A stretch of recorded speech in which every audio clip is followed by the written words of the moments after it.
बेदी होमोनिया को साक्षी रखी विवाह होइथिला किंतु किए जानिथिला स्वामी आरपारी को चली जीव बोली। विवाहर एक वर्ष पर स्वामीर आकस्मिक मृत्यु होइगला और स्वामीर मृत्यु पर मानसिक निर्यातना देउछंती शोषर घर लोके।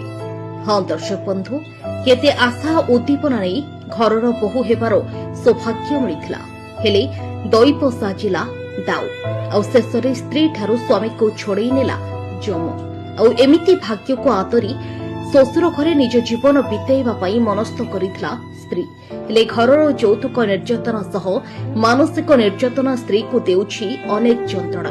खबर मुताबक अनुगुल जिला बनपाल थाना भोग बेरेणी पंचायत खामणा गाँव शाशु शशुरଙ୍କ निर्यातनार शिकार होई हेउथबा जणे महिला न्याय पाइबा पई जिलापालଙ୍କ कार्यालय द्वारस्थ होउछंती।